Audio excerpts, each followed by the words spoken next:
Susan was a hard-working mother in her late 40s, living a life filled with responsibilities and quiet struggles. She had always put her family first, juggling a demanding job with the endless tasks of managing a household. Despite her dedication and sacrifices, there was one battle she fought in silence: her self-esteem. Susan had struggled with her weight for most of her life, and though she tried to project confidence, she often felt the sting of judgment in the smallest of interactions. Over the years, she had learned to avoid situations that made her feel vulnerable. Public spaces, crowded rooms, and especially cramped airplanes were some of the most challenging. Susan's insecurities often weighed heavier on her than the physical burdens of her busy life. She was painfully aware of how society viewed people like her, and though she tried to brush it off, the cruel words she had encountered throughout her life left scars she couldn't ignore. Today, she was boarding a plane for a business trip, something she rarely looked forward to. The flight was fully booked, and Susan couldn't shake the sinking feeling in her stomach. Walking down the narrow aisle, she felt the eyes of other passengers lingering on her, though most were likely just minding their own business. To Susan, every glance felt like judgment, every whisper a cruel remark about her appearance. She clutched her handbag tightly, her knuckles turning white, and tried to focus on her breathing. "It'll be over soon," she repeated to herself like a mantra, but her anxiety only grew as she neared her assigned seat. She had hoped to book an empty row, as she often did to avoid the discomfort of sitting next to strangers, but this time, she wasn't so lucky. When she reached her seat, her heart sank. A man, probably in his late 50s, was already seated in the aisle seat, scrolling through his phone with a bored expression. He glanced at her, his lips tightening into a thin line, before letting out an exaggerated sigh and standing up to let her pass. Susan squeezed into her window seat, her cheeks burning as the man sat back down with another loud, pointed exhale. Her heart raced, and she kept her gaze fixed out of the window, praying the flight would pass without incident. But deep down, Susan couldn't shake the fear that this wasn't going to be one of those uneventful trips. Something about the man's demeanor made her uneasy, and as she adjusted herself in her seat, she braced for what was to come. The man sitting next to Susan appeared to be in his late 50s, with graying hair and thick-rimmed glasses perched on his nose. From the moment Susan sat down, it was clear he was not pleased. He sighed loudly, shifting in his seat as if Susan's mere presence was an inconvenience. His demeanor radiated arrogance, and his sharp, judgmental glances made Susan's stomach churn with unease. As Susan adjusted herself in her seat, trying to make as little movement as possible, the man let out another exaggerated sigh, muttering under his breath just loud enough for her to hear. Susan didn't dare look at him. Instead, she focused on the window, hoping the flight would begin soon so she could distract herself from his obvious disdain. The man, however, seemed determined to make his discomfort known. He pulled out his phone, his movements deliberate, and began typing furiously. Susan couldn't help but notice his screen as he increased the font size and adjusted the brightness, making his text glaringly visible. Her heart sank as her eyes caught the message he had typed, sitting next to a smelly fatty. "Kill me now." Susan's face burned with embarrassment. Her hands gripped the armrest tightly, her knuckles turning white. She turned her gaze back to the window, blinking rapidly to fight back the tears welling up in her eyes.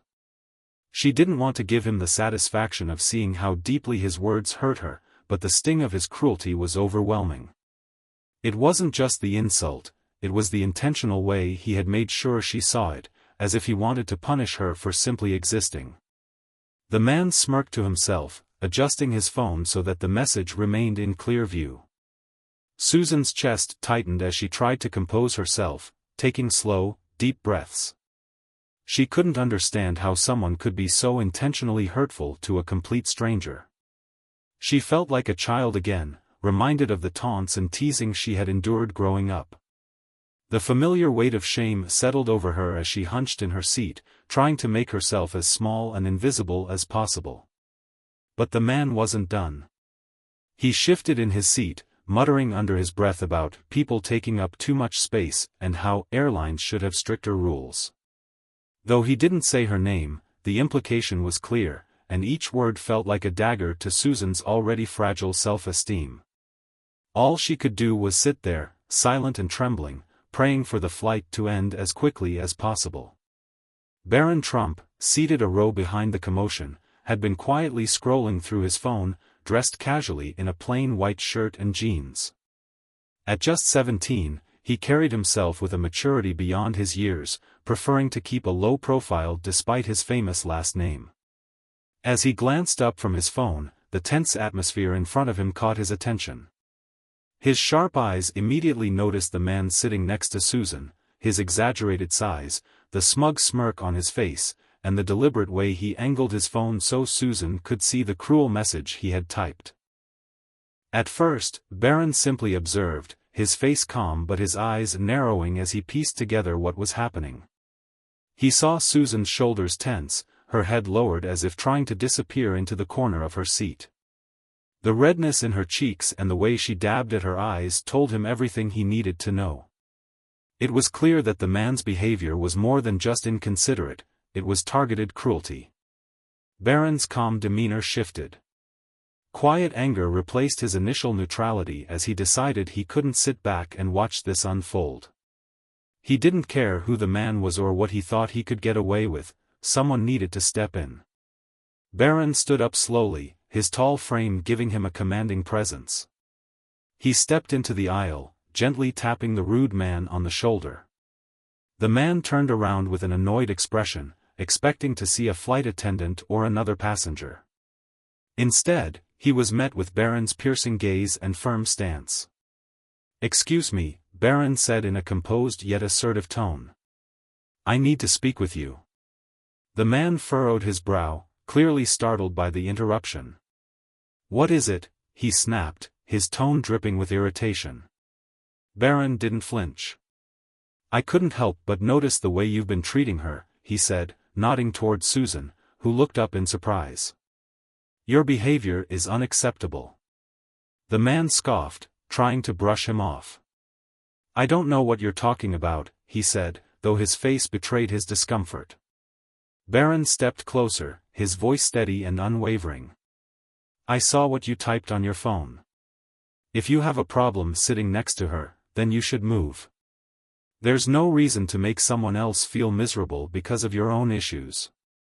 The man blinked, momentarily stunned. He looked around, realizing that other passengers were now paying attention. "I'm not moving," he muttered, though his voice had lost some of its earlier confidence. Barron crossed his arms, his presence impossible to ignore. "Then we'll call a flight attendant," he said firmly. "But this isn't going to continue." Faced with the growing attention of the surrounding passengers and Barron's unyielding stance, the man finally relented. He huffed loudly, grabbing his belongings and muttering under his breath as he stood. "Fine. Whatever." Barron stepped aside to let him pass, then slid into the now vacant seat next to Susan. He turned to her, offering a reassuring smile. "Don't let people like him get to you," he said gently.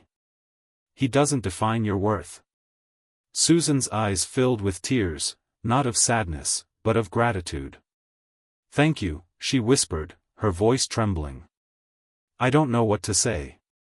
"You don't have to say anything," Barron replied with a warm smile. "Just remember, you deserve kindness and respect, no matter what anyone else says." For the rest of the flight, Barron chatted with Susan, his kindness helping to ease her earlier distress. Though the encounter had started with cruelty, it ended with an act of compassion that restored Susan's faith in humanity. Susan sat in her seat, still shaken from the encounter but now feeling an overwhelming sense of gratitude. She glanced at Barron, her eyes welling with tears. The young man, who had so calmly and confidently intervened on her behalf, was now sitting next to her, his demeanor relaxed and reassuring. She struggled to find the right words, her voice trembling as she finally managed, thank you so much. I don't even know what to say." Barron turned to her, offering a small, kind smile. You don't have to say anything, he replied gently. No one should have to deal with what you just went through. People like that think they can get away with being cruel, but they're wrong. You didn't deserve any of it. Susan nodded, trying to hold back her tears. It's been a long time since someone stood up for me like that, she admitted quietly, her voice barely above a whisper. I've always tried to stay out of people's way, to not cause any trouble, but, she paused, her voice breaking. I just feel like I've been invisible for so long. Like no one cares. Barron's expression softened even further. You're not invisible, he said firmly. And people do care. You deserve to be treated with respect and kindness, just like anyone else. Don't ever let anyone make you feel less than that. Susan felt a sense of validation she hadn't experienced in years. It wasn't just that Barron had defended her, it was the way he spoke to her now, as if she truly mattered. The weight she'd been carrying, the constant fear of judgment and ridicule, felt just a little lighter. She straightened in her seat, wiping her tears with a tissue from her purse. For the first time in a long while, she felt supported, seen, and heard. Around them, other passengers began to quietly acknowledge what had happened. A few exchanged approving glances and nodded toward Barron. One woman a few rows back clapped softly, and soon, others joined in. The applause wasn't loud or disruptive, but it carried a powerful message of solidarity. Susan turned her head, startled by the sudden display, and saw passengers smiling at her and at Barron. Looks like you've got a whole plane full of people who agree with you, she said with a small laugh, her voice still tinged with emotion. Barron chuckled softly. Sometimes all it takes is one person standing up to remind others what's right. I'm just glad I could help. As the flight continued, Susan found herself relaxing for the first time in what felt like forever. She and Barron talked briefly about their lives. She shared a bit about her work and her family, and he listened attentively, occasionally offering words of encouragement. Susan couldn't help but marvel at how grounded and kind he was for someone so young. By the time the plane began its descent, Susan felt a renewed sense of hope. Barron's simple yet profound act of kindness had reminded her that there were still good people in the world, people who wouldn't hesitate to stand up for what was right. As they prepared to land, Susan turned to Barron one last time. You've inspired me, she said sincerely. I'm going to remember this moment for the rest of my life. And I'm going to try to be braver, to stand up for myself and others the way you did for me. Barron smiled, his calm confidence shining through. I'm glad to hear that. Sometimes, all it takes is one small act of kindness to make a big difference. As they exited the plane, Susan walked with her head held higher than before. Her heart felt lighter, her confidence renewed. The applause from the passengers, Barron's reassuring words, and the sheer strength of his kindness had transformed what could have been a humiliating experience into a moment of empowerment. For the first time in years, Susan felt like she wasn't alone. After the flight, Susan couldn't stop thinking about what had happened. The mix of emotions, humiliation, gratitude, and newfound confidence, stayed with her long after she left the airport. Sitting in her living room that evening, she decided to share her story on social media. She didn't do it for attention but hoped it might inspire others to stand up for what's right. In her post, she described the encounter in vivid detail, the rude man's cruel words, her initial embarrassment and pain, and how Barron Trump had stepped in with calm authority to defend her. She wrote about how his actions gave her strength and reminded her that kindness still exists. He didn't just stand up for me, he reminded everyone around us that cruelty has no place in the world, Susan wrote. I'll never forget his bravery and compassion. Within hours, Susan's post began to gain traction. Comments flooded in from people around the world, praising Barron for his courage and empathy. Many shared their own stories of being bullied or body-shamed and how they wished someone had stood up for them. This brought tears to my eyes, one commenter wrote.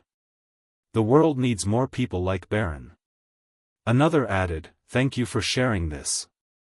It's a reminder that even small acts of kindness can make a huge difference. The story quickly went viral, with major media outlets picking it up. Hashtags like #KindnessMatters and #StandUpForOthers began trending as people rallied around Susan's experience. Celebrities and public figures also weighed in, commending Barron for his actions and condemning body shaming. As Susan watched the outpouring of support, she felt overwhelmed. What had started as a painful encounter turned into a powerful moment of change.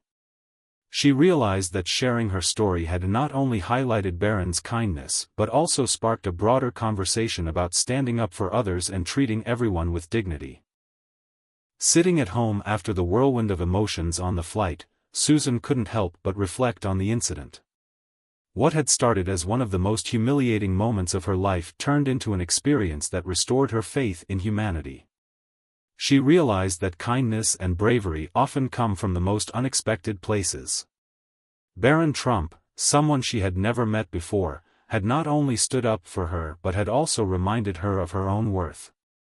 His courage didn't just protect her dignity, it inspired her to see herself in a new light.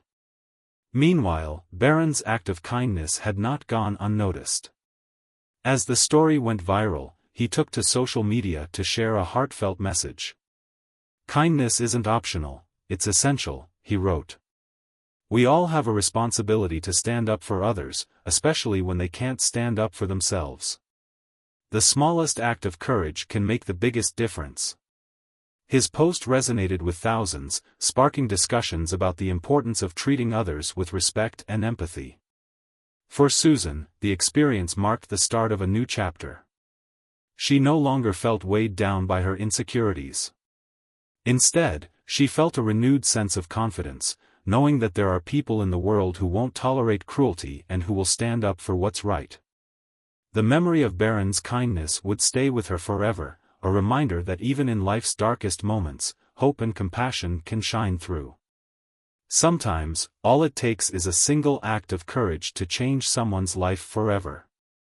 If this story inspired you, don't forget to like, comment, and subscribe to hear more tales of kindness, bravery, and humanity. Together, we can make the world a better place, one story at a time.